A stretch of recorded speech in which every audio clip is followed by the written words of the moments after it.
Volviendo a nuestra musa, la excusa que dieron para haber mantenido durante 20 años en el anonimato a nuestra reina de la ciencia era salvaguardar su intimidad. Aunque os voy a decir la verdad, lo que estos investigadores querían era salvaguardar su bolsillo. Porque esa minúscula cosa que le robaron ha generado decenas de millones de dólares. No veíamos tanto dinero generado por algo tan pequeño desde Pablo Moto. Bueno, para mantener su intimidad,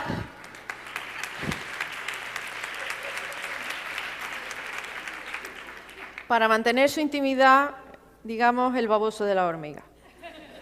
Porque por lo que dicen, si haces un chiste de él y no mantienes su intimidad, te manda a intimidar.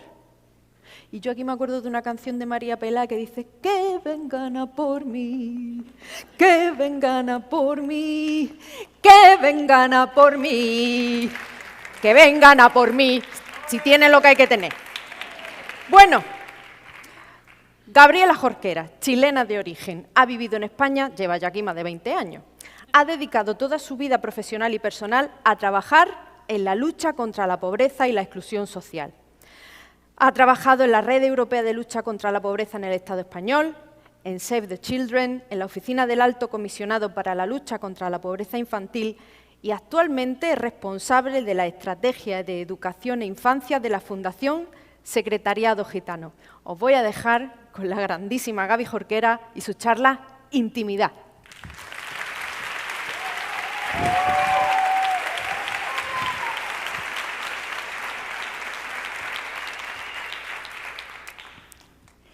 La palabra intimidad proviene del latín intimus, que significa recóndito, algo que está escondido en el fondo. Cuando hablamos de intimidad, no solo hablamos de las cosas del frungir, como diría nuestra queridísima Laura Morán. Cuando hablamos de intimidad, hablamos de las cosas que están en el ámbito de la vida privada y que necesitamos, queremos que estén a resguardo de cualquier intromisión de personas ajenas o que consideremos extrañas. Pensad en todas aquellas actividades para las cuales cerráis una puerta. La puerta de vuestra casa, la puerta de vuestro dormitorio, la puerta de vuestro baño. Necesitamos, para hacer ejercicio de la intimidad, necesitamos un espacio resguardado. De hecho, en el artículo 18 de la Constitución española, que garantiza el derecho a la intimidad personal y familiar, se declara el domicilio como inviolable, porque es el espacio donde estas actividades, las actividades que hacemos, o bien a solas o con nuestros íntimos, tienen que estar protegidas. ¿Y qué pasa cuando no hay un domicilio? Cuando no hay una puerta que cerrar. Las personas que viven en calle no tienen acceso a la intimidad. Como viven, están expuestas constantemente en espacios públicos.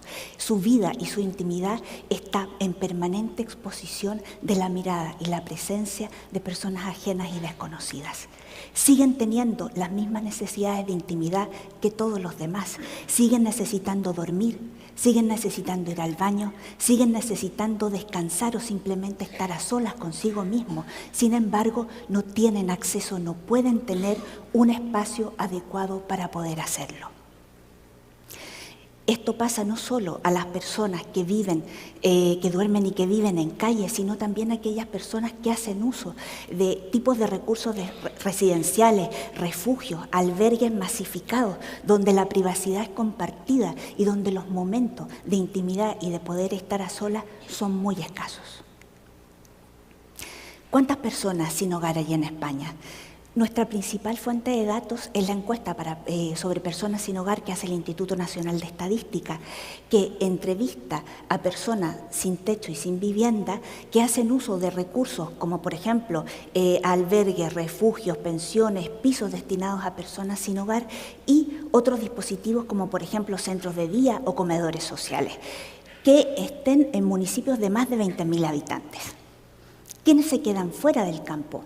Pues las personas que viven en calle y que no han hecho uso de estos dispositivos en los días en los que se ha hecho la encuesta y aquellas personas sin hogar que están en municipios pequeños.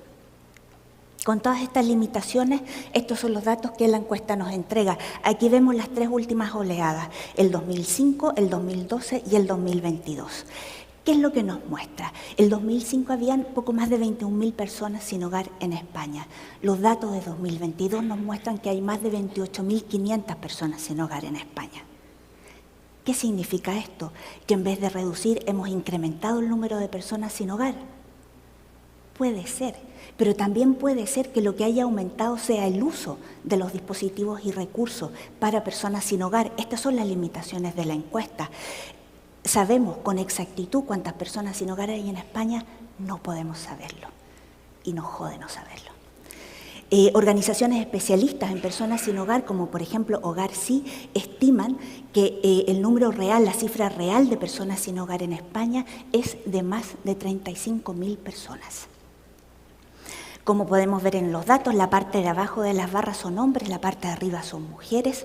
3 de cada 4 personas sin hogar son hombres, 1 de cada 4 son mujeres, pero la proporción de mujeres sin hogar ha ido aumentando proporcionalmente más que la de sus compañeros varones. ¿Qué más datos podemos sacar de la encuesta? En el año 2005, casi una cuarta parte, 1 de cada 4 personas sin hogar tenían más de 45 años. En el año 2022 vemos que la mitad de las personas sin hogar tienen más de 45 años. Esto puede ser porque haya cambiado el perfil, es decir, que haya más personas de más de 45 años que estén perdiendo su vivienda y quedando en situación de sin hogar, o bien porque quienes entraron a situación de sin hogar años atrás no han podido salir, y es decir, su situación se ha cronificado a lo largo de los años. De hecho, el 40% de las personas sin hogar en la encuesta llevan más de 3 años viviendo en calle. ¿Qué sabemos sobre su nivel de estudios? 1 de cada 4 tiene estudios primarios o menos. 2 de cada 3 tienen estudios secundarios finalizados. Y 1 de cada 10, un 11%, 1 de cada 10 tienen estudios universitarios completos. Sobre su situación económica, cerca de un 30% no tienen ninguna fuente de ingreso, ninguna. Una parte importante, otro tercio, reciben prestaciones, 1 de cada 3 reciben prestaciones como las prestaciones no contributivas. De las 2 prestaciones que hay dirigidas a personas en situación de pobreza, una que entregan las comunidades autónomas son las rentas mínimas, las recibe el 8% de personas sin hogar. La prestación que ofrece la Administración General del Estado para personas en situación de pobreza severa es el ingreso mínimo vital. La recibe el 5% de personas sin hogar. Tenemos un problema. Si las principales prestaciones que están pensadas para personas sin hogar no están llegando a quienes representan la manera más extrema de pobreza, que son las personas que viven en calle, es que tenemos un problema muy serio. Y aquí los requisitos están diseñados para que las personas sin hogar no puedan acceder a ellos. No es la intención, es el resultado. ¿Por qué una persona llega a vivir en calle? ¿Cómo llega a esa situación? Lo que los datos de la encuesta nos muestran es que cerca de 1 de cada 4 ha llegado a esta situación porque ha perdido un trabajo. Mirad, pensad en qué precariedad hay que tener detrás para que la pérdida de un trabajo signifique acabar viviendo en calle. Un 16% ha acabado sin techo o sin hogar porque ha sido desahuciado de su vivienda. Y un 28% son personas que han llegado de otros países y que están empezando desde cero su vida aquí. Tan desde cero que la están empezando desde los espacios públicos viviendo en calle. 1 de cada 5 mujeres sin hogar está en esa situación porque ha sido víctima de violencia de género. La mitad de las personas sin hogar han sido víctimas de delitos o de agresiones. ¿De qué tipo de delitos estamos hablando? Les roban sus pertenencias, les golpean, les orinan, los vejan, les humillan, les insultan. El 87% de estas agresiones no son denunciadas. ¿Cuál es el perfil del agresor? Son mayoritariamente varones jóvenes de entre 18 y 35 años, de clase media y de clase alta. El lugar más frecuente donde ocurren estas agresiones es en el lugar donde las personas sin hogar duermen. Un tipo de delito que es necesario destacar son las agresiones sexuales. 1 de cada 10 mujeres sin hogar declara haber sido agredida sexualmente estando en situación de calle. Una situación 5 veces más frecuente en mujeres que en hombres. Esta es la vida de las personas sin hogar. Es decir, vivir sin intimidad, sin privacidad, les hace demasiado visibles para quienes quieren agredirles y discriminarles, y demasiado invisibles para quienes pueden protegerles e integrarles. La situación de sinhogarismo, el vivir sin hogar, sin un techo, es una muestra dramática de desigualdad en salud. No tenemos buenos datos en España para poder mostrar cuál es el efecto, pero estudios muy rigurosos hechos en Estados Unidos, en Canadá y en Francia nos muestran que las personas sin hogar tienen una tasa de mortalidad entre 3 y 4 veces más que la población en general. La esperanza de vida de las personas sin hogar está entre los 42 y los 52 años. Son 30 años, repito, 30 años menos de esperanza de vida que el resto de la población. En términos de muerte prematura, de todos los subgrupos, quienes muestran las tasas más altas de muertes prematuras son mujeres jóvenes que viven en calle, que tienen tasas de muerte prematura más de 4 veces más que la población en general.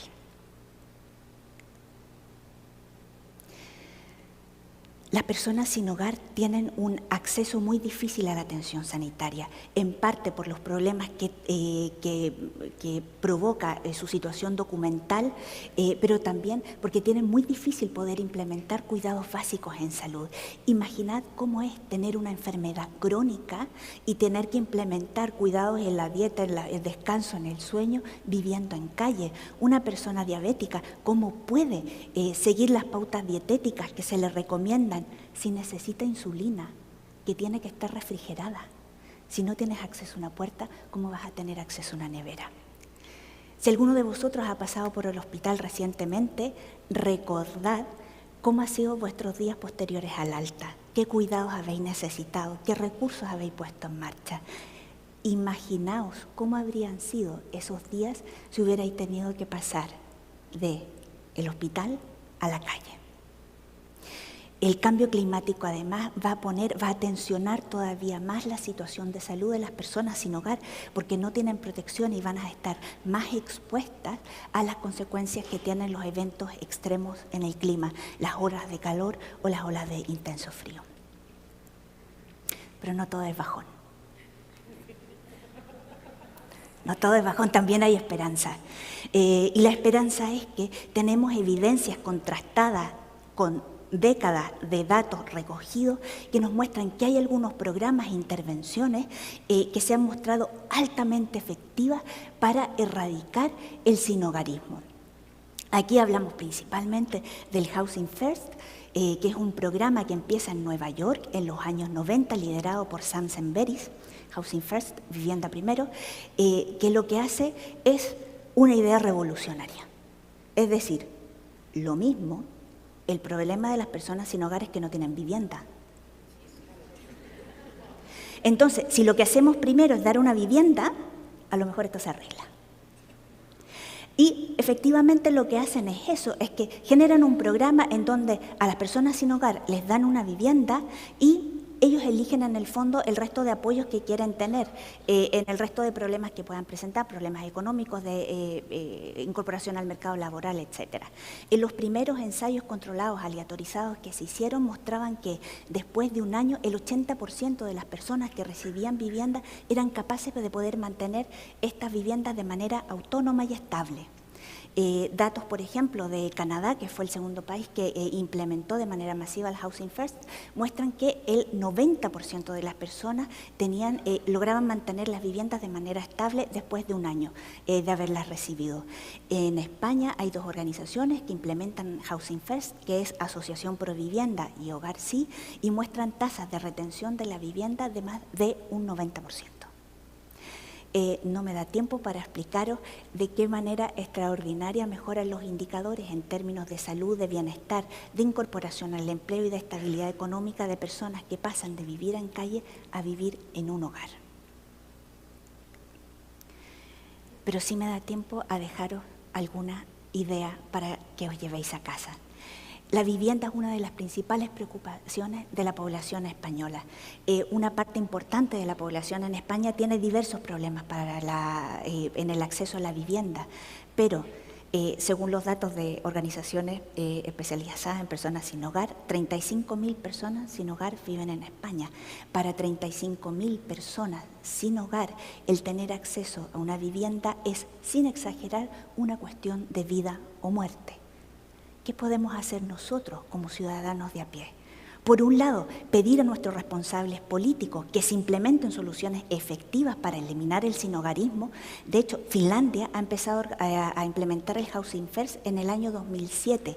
Han reducido sus tasas de sinhogarismo de una manera espectacular. Esperan declarar el fin del sinhogarismo en su país en el año 2025, el próximo año. Es decir, podemos exigir que se pongan en marcha medidas que sean efectivas para eliminar el sinhogarismo. Y los problemas asociados, por ejemplo, eliminar las barreras que limitan el acceso a las prestaciones económicas, a la atención de salud de las personas que viven en calle. Podemos ayudar y apoyar con nuestro tiempo y nuestros recursos económicos a organizaciones que trabajan con personas sin hogar. Podemos tratar y relacionarnos con las personas sin hogar que hay en nuestros entornos como los vecinos y vecinas nuestros que son. Porque ignorarles no protege su intimidad. Ignorarles lo que hace es exponerles aún más a los delitos de odio y de violencia. Y no podemos permitir jamás que el odio sea parte de nuestra convivencia. Muchas gracias.